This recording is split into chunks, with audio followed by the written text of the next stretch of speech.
यादगिरी शृंगाग्र गुहामध्य विहारिणे सूरी भोग्याय यादाद्रि श्री नृसिंहाय मंगलम।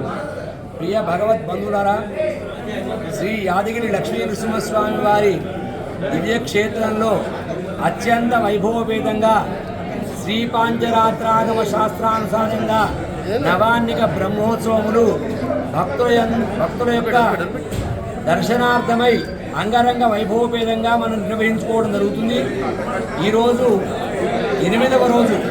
నిన్నటి రోజున స్వామివారు తిరుకల్యాణ మహోత్సవాన్ని అంగరంగ వైభవపేతంగా నిర్వహించుకోవడం జరిగింది. ఇట్టి కళ్యాణ మహోత్సవంలో వేల సంఖ్యలో పాల్గొని స్వామివారి యొక్క కళ్యాణాన్ని తిలకించి భగవద్ అనుగ్రహాన్ని పొంది ఉన్నారు. ఈరోజు స్వామి గరుడ వాహనారూఢుడై మన అందరికీ కూడా పురవీధులలో కళ్యాణమూర్తులు అమ్మవారితో కూడుకొని నిన్నటి కళ్యాణ యజ్ఞోపవిత ధారణతో కూడా మాంగళ్య సూత్ర ధారణతో మనందరికీ కూడా నిన్న కళ్యాణానికి ఎవరైనా రాని పక్షంలో వాళ్ళందరికీ కూడా కళ్యాణం యొక్క ఫలితాన్ని ఇవ్వాలి అనేటువంటి భావనతో స్వామి ఈరోడు కళ్యాణ అలంకారంలో గరుడ వాహనం పైన వేంచేశారు. వందే పదత్రినం శ్రేష్టం వినతానందవర్ధనం నాగాంతకం మహాశౌర్యం గరుడం విష్ణువాహనం అని చెప్పేసి మనకు చెప్తోంది. భగవంతునికి ప్రథమ వాహనం ఏంటయ్యా అంటే గరుడ వాహనం. గరుత్మంతుడు సర్వ దోషాలను నివారించేటువంటి వాడే గరుత్మంతుడు. తల్లి యందు ఏ విధంగా ఉండాలి, తల్లి యొక్క దాస్య విమోచన చేయడం కొరకు ఈ గరుత్మంతుడు పడినటువంటి శ్రమ వర్ణనాతీతం. అమృత భాండాన్ని తీసుకొచ్చేసి గద్రువ పుత్రులకు ఇవ్వడం కొరకు తన తల్లి యొక్క దాస్యాన్ని విముక్తి చేయడం కొరకు ఆ గరుత్మంతుడు ఇంద్రలోకానికి వెళ్ళి అమృతాన్ని తీసుకొచ్చాడు. అయినా నన్ను అమృతాన్ని ఎట్టి పరిస్థితులను ముట్టుకోకుండా అది మళ్ళీ యథాప్రకారంగా ఇంద్రుని పంపించే విధంగా చేశాడు. భగవంతుడు ఈ యొక్క తల్లి మాతృదాస్యానికి మెచ్చి నీకేం కావాలయ్యా అని అడిగితే ఏది స్వామి నిన్ను మోయడమే నాకు కావలసినటువంటి దాస్యత్వ భావం, నీవు నా మీద ఉంటే చాలు, నేను అందరికీ దర్శింపజేస్తాను. అలాగే నీ యొక్క ఆలయంలో ఎప్పుడు కూడా ధ్వజంలాగా ఎప్పుడు విరాజిల్లుతూ ఉండాలి. నీవు వెళుతున్నప్పుడు నీ ఛత్రం పైన కూడా ధ్వజంలాగా ఉండాలి. దానికి నిదర్శనం ఇక్కడ ఎప్పుడు కూడా భగవంతుని యందు ఎప్పుడు కూడా అపారమైన భక్తి. ఎంత ఎదిగినా ఒదిగి ఉండాలి.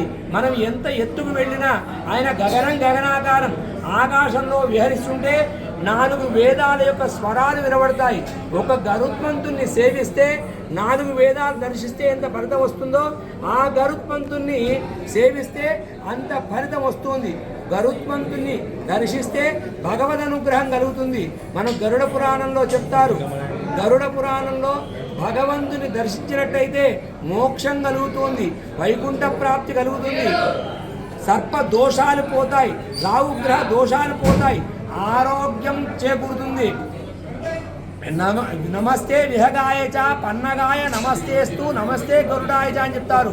ఎలాంటి వాడు దృఢకాయుడు, చక్కని వజ్రం లాంటి వేయంకని వాడు. అలాంటి గరుత్మంతుని దర్శించినట్టయితే మనం అందరం కూడా చక్కని ఆరోగ్యవంతులం అవుతాం.